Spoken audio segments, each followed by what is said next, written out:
你有一个孩子，但他就像投胎来报仇的，经常因为琐事和你闹矛盾，直到有一天，你和他爆发激烈冲突，孩子哭着对你大吼：信不信我死给你看？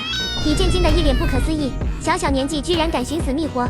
然而你可能不会相信，几乎东亚所有的小孩子都幻想过用死亡来惩罚父母。从心理学角度来看，这并非简单的叛逆或报复。当小孩长期处于情感被忽视或者被伤害的家庭环境中，大脑中负责情绪调节的前额叶皮层会受到持续的压力和创伤，从而使小孩产生一种绝望的投射性认同。他们试图设计一种极端的消失场景，来刺痛那些伤害过他们的人。请你静下心来，好好反思，你有没有伤害过自己的孩子？你是不是经常漠视孩子的感受，摧毁他们眼里真实的东西，甚至当众羞辱和打压他们？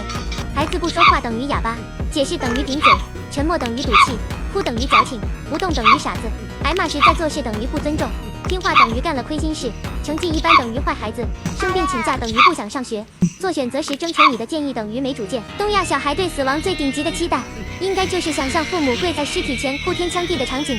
死亡不是一种解脱，而成为了一种扭曲的复仇。当他们看到我的尸体会怎么想？会不会懊悔？会不会愧疚？会不会后悔刚才对我的伤害？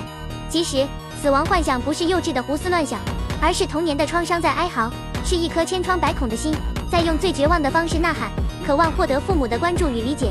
在这些死亡幻想的背后，隐藏的是孩子们对爱的渴望，他们渴望被理解和关怀，希望成为你眼中的好孩子。也许小孩并不是多恨你，而是希望你能看见他的痛苦，你能抱抱他，说一声对不起，说一声妈妈爱你。史铁生曾经说过，天天把死挂在嘴边的人，不是在期待死，而是在渴望爱。